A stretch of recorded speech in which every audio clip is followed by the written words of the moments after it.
Voilà, nous allons installer le logiciel Atkin ensemble. Vous avez reçu par email ou via le CD plusieurs fichiers. Un fichier licence qui se représente ici. Ceci est votre licence d'utilisateur avec toutes vos données personnelles. Un fichier setup Atkin 32 bits et un fichier setup Atkin 64 bits en fonction de votre système Windows et de votre ordinateur. Pour savoir lequel installer entre la version 32 et la version 64 bits, eh bien, vous pouvez faire une petite manipulation très simple. On va ici en haut à gauche sur ce PC, ou ça peut être marqué poste de travail en fonction de votre version de Windows. On fait un clic droite et on descend sur Propriétés. Et là, nous voyons que nous avons un type de système, donc système d'exploitation 64 bits. Nous allons donc lancer l'installation du Setupatkin 64. Voilà, l'installation va se lancer. Nous faisons suivant.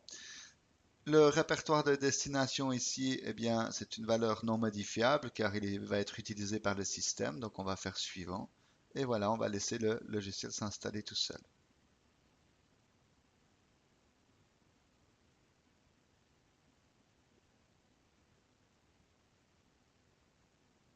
Voilà qui est fait pour la première partie du Atkin. Et puis, nous voyons ici sur le bureau, eh bien, il a rajouté le petit logo d'accès au programme. Donc, cliquons sur Fin.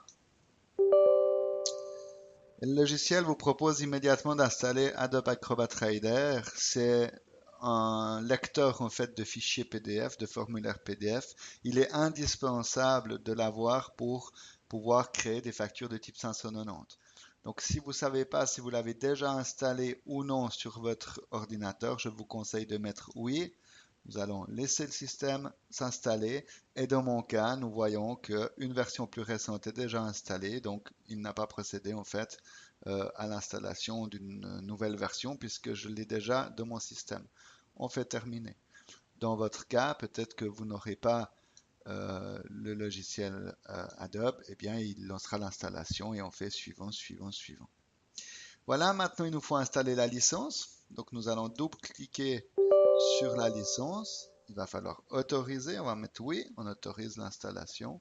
Et comme avant, simplement suivant et suivant.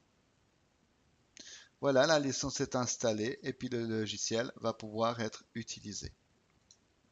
Pour ce faire, nous allons double-cliquer sur le logo Atkin ici dans le bureau. Vous pouvez également aller le chercher dans le menu Démarrer.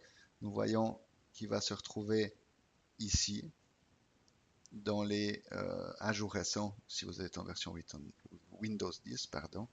Et puis, il a dû créer également Atkin 2, un nouveau dossier où vous pouvez également lancer le logiciel depuis là. Simplicité, utilisant le petit icône sur le bureau en double clic.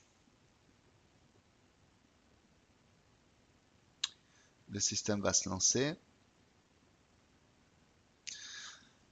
Voilà, il vous a demandé un compte d'utilisateur. Vous l'avez reçu par email. Le compte d'installation, il s'appelle config, tout simplement, avec un mot de passe. Première ouverture, ça vous demande l'activation de votre licence et vous avez reçu par email ou par courrier en fait votre code d'activation. Je vais rentrer ici mon code d'activation.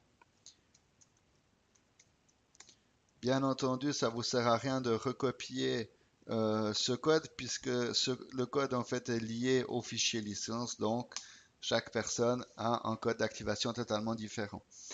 Une fois que le code est juste, tous les carrés ici sont passés au vert, et bien nous avons le bouton valider qui est apparu, donc il va falloir cliquer dessus. Il y a un message qui nous informe que votre licence et les comptes utilisateurs vont être configurés. Veuillez patienter jusqu'à la fin du processus. On fait OK et on laisse faire le système. Voilà qui est fait. La licence a été activée avec succès. Le programme va se fermer afin de terminer véritablement l'installation. Nous pouvons rouvrir le logiciel Atkin. Et maintenant, vous allez pouvoir vous connecter avec vos comptes qui vous ont été transmis également par email. Dans mon cas, nom d'utilisateur c'est Steve. Mot de passe, il n'y en a pas. vu que c'est la première ouverture. Et puis là, nous avons en fait ce panneau qui va apparaître où il faut modifier le mot de passe. Comme c'est la première ouverture, eh bien, ancien mot de passe, il n'y en a pas.